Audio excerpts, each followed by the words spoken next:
ഇന്ന് നമ്മൾ ഡിസ്കസ് ചെയ്യുന്നത് table 12 HSNY summary of outward supplies. നമ്മൾ എല്ലാ മാസവും സെയിൽ പോയിട്ടുള്ള അറ്റത്തിന്റെ ഡീറ്റെയിൽസ് ആണ് ടേബിൾ 12ൽ കാണിക്കേണ്ടത്. നമ്മൾ ഏതുതരം പ്രോഡക്റ്റ് ആണോ ഡീൽ ചെയ്യുന്നത് അത് അനുസരിച്ചിട്ടുള്ള HSN കോഡ് ഡീറ്റെയിൽസ് ആണ് ഇവിടെ നൽകേണ്ടത്.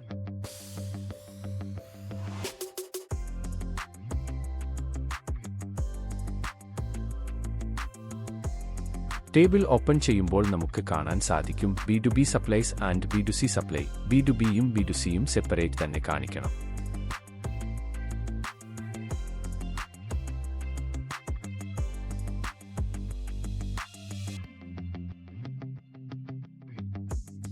സെയിൽസ് റിട്ടേൺ HSN കോഡ് കാണിക്കണം എന്നില്ല. അത് കുറച്ചിട്ടുള്ള എമൗണ്ട് കാണിച്ചാൽ മതി.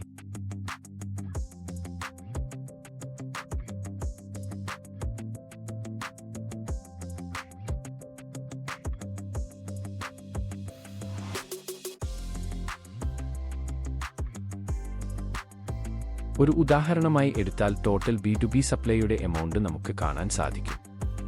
പിന്നെ ക്രെഡിറ്റ് നോട്ടും. അത് കുറഞ്ഞിട്ടുള്ള എമൗണ്ട് ആണ് താഴെ കാണുന്നത്. ഇവിടെ ഒരു അറ്റം മാത്രമാണ് സപ്ലൈ ചെയ്യുന്നത്, അതിന്റെ HSN കോഡാണ് കാണിക്കുന്നത്. പല അറ്റംസ് ഉണ്ടെങ്കിൽ എല്ലാത്തിന്റെയും HSN നമ്മൾ കാണിക്കണം. ആദ്യം തന്നെ B2B സപ്ലൈയുടെ ഡീറ്റെയിൽസ് ഫിൽ ചെയ്യാം. അതിനായി HSN കോഡ് കോപ്പി പേസ്റ്റ് ചെയ്യുക. കൊടുക്കുമ്പോൾ തന്നെ അറ്റത്തിന്റെ ഡീറ്റെയിൽസ് നമുക്ക് ഓട്ടോമാറ്റിക്കലി സൈറ്റിൽ വരും. അത് സെലക്ട് ചെയ്തു കൊടുത്താൽ മതി. പിന്നീട് ക്വാണ്ടിറ്റി കോഡ് സെലക്ട് ചെയ്യുക. ഇവിടെ ബാഗിൽ ആണ് പോയിരിക്കുന്നത്. ടോട്ടൽ ക്വാണ്ടിറ്റിയും ടാക്സബിളും റേറ്റും ടാക്സും ടൈപ്പ് ചെയ്ത് തന്നെ കൊടുക്കുക.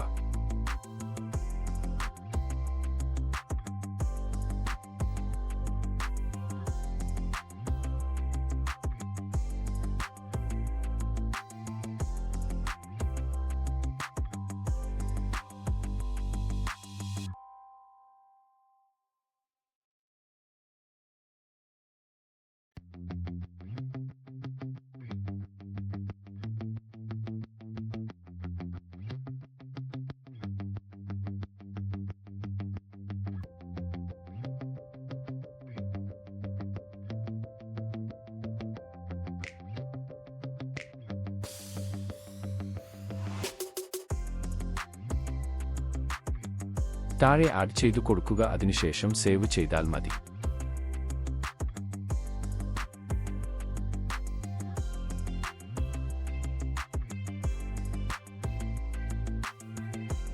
Next B2C സപ്ലൈയുടെ HSN code add ചെയ്യുക. നേരത്തെ ചെയ്ത പോലെ തന്നെ HSN കോഡും എമൗണ്ടും കറക്റ്റ് ആയി തന്നെ കൊടുക്കുക.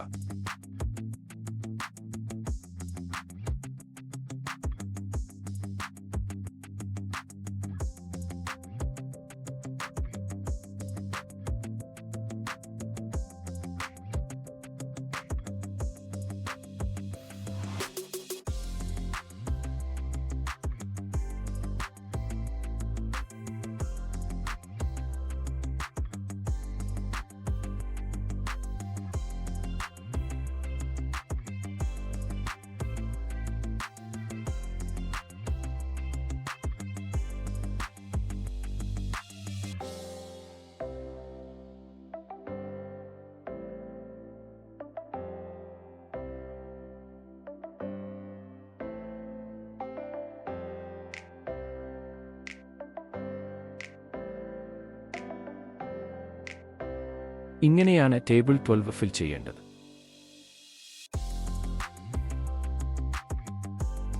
ഇനി ടേബിൾ 13 ഡോക്യുമെന്റ് ഇഷ്യൂഡ്. നമ്മൾ കൊടുത്തിട്ടുള്ള സെയിൽസിന്റെ ഇൻവോയ്സ് നമ്പർ ആണ് മെൻഷൻ ചെയ്യേണ്ടത്. ഓപ്പൺ ചെയ്യുമ്പോൾ തന്നെ ഇൻവോയ്സ് ഫോർ ഔട്ട്വേർഡ് സപ്ലൈസ് കാണാനായിട്ട് സാധിക്കും. പിന്നീട് inward supplies, debit note, credit note, മറ്റു വൗച്ചറുകളും കാണാൻ സാധിക്കും. നമുക്കിവിടെ മെയിൻ ആയിട്ട് ഫില്ല് ചെയ്യേണ്ടത് സെയിൽസിന്റെയും അതുപോലെ ക്രെഡിറ്റ് നോട്ടുമാണ്. ഡെബിറ്റ് നോട്ട് നമ്മൾ ഇഷ്യൂ ചെയ്യേണ്ട വന്നാൽ അതിന്റെ ഇൻവോയ്സ് നമ്പർ നമ്മളിവിടെ കാണിക്കണം. ഉദാഹരണമായി പറഞ്ഞാൽ ഒരു മാസം 10 B2B ഇൻവോയ്സ് സെയിൽ ചെയ്തിട്ടുണ്ടെങ്കിൽ ഇവിടെ ഫ്രമിൽ 1 എന്ന് കാണിച്ച ശേഷം ടു കാണുന്നിടത്ത് 10 എന്ന് കാണിക്കുക. സ്റ്റാർട്ടിംഗിലെയും അവസാനിക്കുന്ന ഇൻവോയ്സ് നമ്പറും മെൻഷൻ ചെയ്താൽ മതി. പിന്നീട് ടോട്ടൽ ഇൻവോയ്സ് എത്ര എണ്ണം പോയിട്ടുണ്ടോ അത് കാണിക്കുക. ഇനി ക്യാൻസൽഡ് എന്തെങ്കിലും ഉണ്ടെങ്കിൽ അത് നമുക്ക് ഫിൽ ചെയ്യാൻ പറ്റും. ലാസ്റ്റ് നെറ്റ് ഇഷ്യൂഡിൽ നമ്മൾ അപ്ലോഡ് ചെയ്തിട്ടുള്ള B2B ഇൻവോയ്സിന്റെ നമ്പർ മാച്ച് ആയി പോകണം. B2Cയും അതുപോലെ തന്നെ ഒരു ഉദാഹരണമായി എടുത്തു നമുക്ക് ചെയ്യാം. B2C ആണെന്ന് അറിയാൻ വേണ്ടി പ്രത്യേകം ഇൻവോയ്സ് നമ്പറിൽ ഞാൻ മെൻഷൻ ചെയ്യുന്നുണ്ട്. അതുപോലെ ക്രെഡിറ്റ് നോട്ട് ഉണ്ടെങ്കിൽ ടേബിൾ 5-ൽ കാണിക്കാം. B2B, B2C സെപ്പറേറ്റ് തന്നെ കാണിക്കണം. എന്നിട്ട് നമുക്ക് സേവ് ചെയ്യാൻ പറ്റും.